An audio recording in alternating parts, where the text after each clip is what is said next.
Okay, so magandang araw po sa ating lahat mga ka-Let's Drives. Ano po?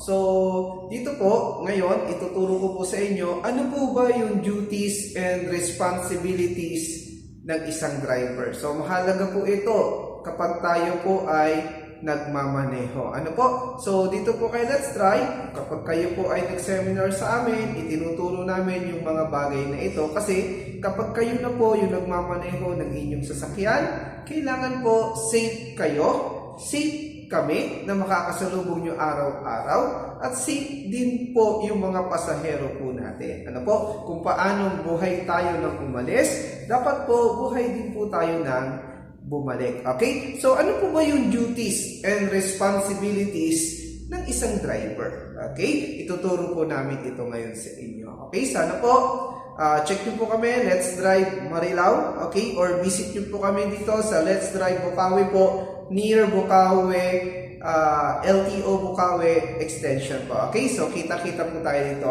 mga ka-Let's Drive. Ito na po. So, number 1, ano po ba yung duty ng isang driver? Sabi po dito, he must be diligently secure, okay, and appropriate driver license from the Land Transportation Office and to carry it all times while driving motor vehicle. So mga ka-Let's Drive, mahalaga po na tuwing tayo ay magmamaneho, dala-dala po natin yung ating lisensya. Okay? So, dapat din po nakarehistro yung ating sasakyan na imamaneho. Okay? So, hindi po natin pwedeng sabihin na nakalimutan natin yan kasi driving without license po, ang violation po niyan ay 3,000 piso. Okay? Then, kapag hindi po natin dala yung ating lisensya, na tayo po ay may lisensya pero hindi natin nadala at tayo po ay nahuli, okay? Ang ating violation po ay 1,000 pesos. Okay, so mga ka-Let's Drive, dapat po may dala po kayong lisensya at dala-dala nyo po yan anytime na kayo po ay magmamaneho ng sasakyan. Okay, number 2, he must know, follow, and abide the land transportation law, rules, and regulations. Ignorance of the law excuses no one. No? So mga ka-Let's Drive, dapat po alam natin ano po yung mga batas, patakaran na pinatutupad ni LTO, yung mga dapat at hindi dapat sa daan po, no? Dapat po sinusunod natin yung mga yan. Ano po, kapag hindi po natin sinunod, kahit alam po natin, pero hindi po natin sinunod, tayo po ay lumalabag sa batas at inilalagay po natin sa alanganin yung ating sarili, yung ating sakay, maging po yung mga tao na nasa paligid natin na araw-araw nating makakasalamuha kapag tayo po ay nagmaneho. Kaya mga ka-Let's Drive, mahalaga po na kayo po ay sumusunod sa batas para maiwasan po natin yung aksidente. Sunod po, he must be a defensive driver. Ano po ba yung defensive driver? Sabi dito, someone who deliberately drives in such a way as to reduce the risk of accident. Yun po ang defensive driver. Ano po? Kaya napakahalaga sa isang driver na tayo po defensive driver. Alam natin kung paano maiiwasan yung aksidente. Hindi yung parang tayo pa yung naghahanap ng sakit ng katawan. Okay po mga ka-Let's Drive, mag-ingat po tayo. Okay? Pang-apat po, ang sabi dito, he must exercise due diligence as a good father of the family. Okay? Yung mga tatay po natin, ang gusto niyan sa ikabubuti ng kanyang sambahayan. Okay? Tayo bilang driver, dapat yung iniisip natin, yung ikabubuti natin ng ating sakay, pati ng mga kapwa driver natin, kapwa tao natin, na araw-araw nating makakasalubong sa daan. Okay? Number 5 po, he must assure, dapat daw po, that the vehicle he is driving is duly registered, roadworthy, and emission compliant. That's why po meron tayong batas na RA number 8749. Yung batas po na yon ay Philippine Clean Air Act of 1999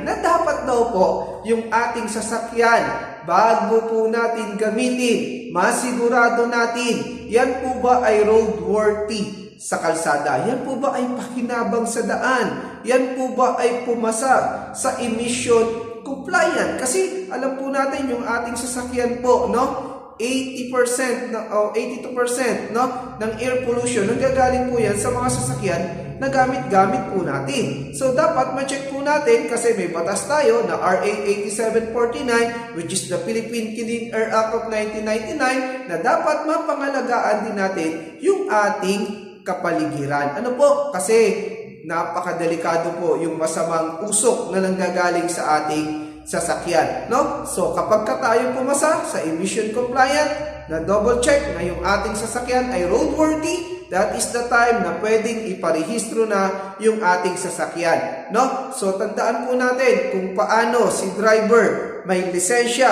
na yun ay karapatan niya para makapagmaneho ng isang sasakyan. Yung sasakyan po may karapatang gamitin kung yan po ay rehistrado, roadworthy, at pumasa po sa emission compliant. Okay? Number 6, he must be taking appropriate measures to secure and safeguard the vehicle until its return to the designated location. Ano po? Kung paanong buhay ka nang umalis, dapat buhay din tayo na darating. Ano po? Hindi po pwedeng buhay ka nang umalis, patay ka na nang bumalik. Ano po, masigurado natin na habang tayo ay umaandar, no, laging ligtas po yung ating posisyon sa daan. Ano po, masigurado natin yan, masecure natin yan, masafeguard natin yung ating sasakyan. Kapag sumakay po sa loob ng sasakyan, masigurado po natin, ariin natin, parte ng ating katawan yung ating sasakyan. So tayo nga, ayaw natin yan nagagasgasan, nasusugatan, binabangga-bangga. Ganun din po, kapag kayo ay gumamit ng sasakyan, dapat ariin po ninyo parte na ng inyong sasakyan, parte na ng inyong katawan, yung inyong sasakyan. Ano po? Kasunod po, ang sabi po dito, he must regularly conduct proper motor vehicle pre-trip inspection, okay?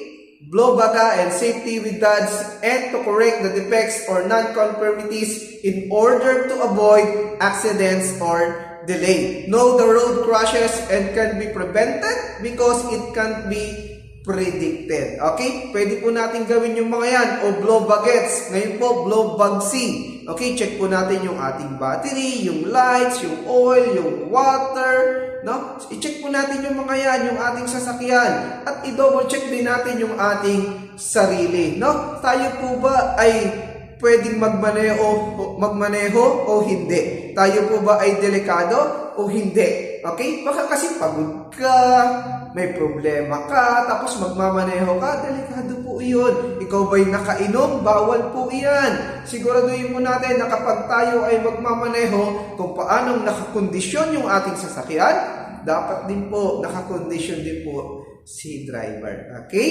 So, know the road crashes. Alamin natin yan. May iiwasan yan kasi napipredict po iyan. Ano po? Dapat may instinct ka. Natututunan naman po iyan. Later on, kapag ikaw na ay nagmamaneho. No? Kailangan lang pag-isipan mong mabuti. He must ensure that the vehicle is kept clean, tidy, and in good working condition at all times. Naku, napakahalaga po nito. No? Malinis yung ating sasakyan, no? Good working condition. Kasi po, baka alam natin, pwedeng possible, may tulo na pala, ginamit pa natin. Yung pala po ay tulo galing doon sa brake fluid. Ano po? Oh, later on, pwede kang mawala ng preno. Baka naman po, may tagas na pala yung crankcase niya. Maubusan tayo ng langis. Ano po mangyayari? Pwedeng mag-overheat, no? O kumatok yung ating makina kasi maubusan tayo ng langis. So, tandaan po ninyo, baka yung pala ay tubig, no? May tulo yung hose, may tulo na yung water pump.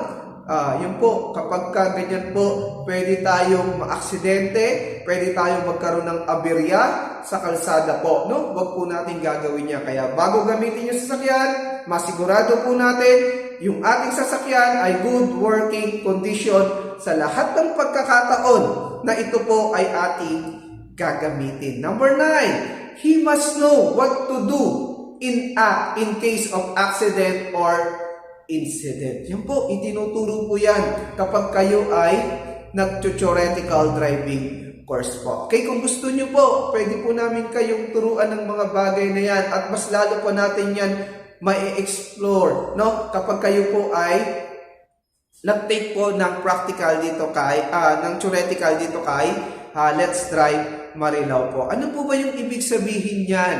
No? Na tayo ay alam natin kung paano tayo umaksyon in case of accident or incident. Kunyari, na-disgrasya ka rin. Huwag mong iiwan yung lugar kung saan ka na aksidente. Nakita mo na, no?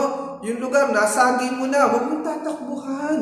Dapat alam natin yan, no? Dapat i-secure natin yung lugar. Dapat kumuhaan natin ng mga documents. I-picture nyo, videohan nyo, no? So, mahalaga po yan. Kasi yung iba po, lumalaki yung isang aksidente kasi instead na hintuan, no? I-assess yung kanilang na-aksidente or na kanilang nagkabanggaan, tatakbuhan, makakasagi uli. So, mas lumalaki po ang problema. So, iwasan po natin yan. Ano po, mga ka-Let's Drive? Sunod po, number 10. He must be literate, skillful, competent, and eager to learn more and enhance his knowledge and capabilities. So, alam niyo po, yung knowledge po ay nag-i-evolve po yan. Okay? So, hindi po yan natatapos sa isang bagay na kayo po ay nakapag-aral. No? Continuous po yan. Continuous learning po ang kailangan po natin. Okay? Depende po yan. Nagbabago yan. Depende sa panahon. So, dapat po, nakakaayon tayo doon. Nakakasunod po tayo doon. Ano po? Dapat alam natin po yan, no? Na kung tayo ay magmamaneho. No? Skillful. Kailangan kabisado natin yung ating sasakyan. No? Dapat alam natin kung paano gamitin yung mga yan. Hindi lang yung alam mong gamitin. Kumbaga, sundin natin yung mga yan. Kung paano ba dapat sila gamitin ng tama. Number 11, he must know his rights and privilege. Thus, having a driver license is only a privilege and not a right. So, tandaan nyo po ito mga ka-Let's Drive. Sa lahat po ng may lisensya na, yung inyong lisensya po, hindi nyo po yan karapatan. Anytime po, pwede pong tanggalin sa inyo yung inyong karapatan na magkaroon kayo ng lisensya. Yan po kasi ay isang pribilehiyo lamang na ibinibigay sa inyo. No? Number 12, he must always observe road safety, discipline, and courtesy. Naku, napakahalaga po nito. No? So, dapat alam natin yan. Kapag tayo nasa kalsada, bawal yung iba-iba yung ating ginagawa. Dapat nakapokus po tayo pagdating sa daan. Ano? Alam natin yung mga road safety na dapat nating gawin. Alam natin kung paano iiwas sa mga aksidente sa kalsada. Alam po natin yung disiplina na ating dapat taglayin, no? Nagsisimula po yan sa ating sarili. Yung disiplina, kailangan marunong tayong sumunod sa batas at patakaran sa daan. Courtesy, dapat alam natin, sino ba yung priority sa daan? Baka kasi ang alam mo lang, ikaw ang dapat maging priority sa daan. Naku, napakahalaga po, marunong tayong magbigay. Ano po? Next. Ang kasunod po niyan, mga ka-Let's Drive, he must ensure that he is in healthy condition with no contagious disease that can affect him and his passengers. So, yan po So, dapat wala tayong sakit kasi nakaka-apekto po yan. Lalo yung mga minor health condition po, no? Mga minor lang. Kunyari, may sakit yung may sore eyes ka. Naku, sa driving po, mga ka-Let's Drive, mahalaga po na kayo po ay nabibisyon nyo yung harap, likod, tagiliran nung inyong sasakyan, no? Kasi paano nyo kayo makakapag-drive kung malabo yung inyong mata? May problema yung inyong mata, no? Napakahalaga po sa driving ng malinaw at maayos ang paningin. Ano po? Mahirap mag-drive ng nakapikit. Okay po? Next. Ayan po. Na? So, mga ka-Let's Drive, mag-ingat po tayo pagdating sa daan. Gawin po natin yung ating responsibilidad bilang driver kapag kayo po ay nagmamaneho. Ang gusto lang po ni Let's Drive, maging roadworthy, defensive, at later on, lahat po ng driver sana maging lifesaver driver po. Sana po lahat maging tagaligtas ng buhay. Kapag lahat po ay tagaligtas na ng buhay, maiiwasan natin yung aksidente at pagkamatay ng mga driver sa daan po. So, ingat-ingat po sa mga driver, no? At lahat ng kukuha ng lisensya, lahat ng nagmamaneho, isipin niyo pong mabuti, buhay po ang usapan dito. Okay? So, ingat po mga ka-Let's Drive. See you soon po. Check niyo po kami, Let's Drive Marilao, no? At ang aming office po ay dito po near sa LTO Bukawe Extension po. Okay? Or check niyo po kami sa aming Facebook page, Let's Drive Marilao. Okay? Kita-kits mga ka-Let's Drive. See you soon.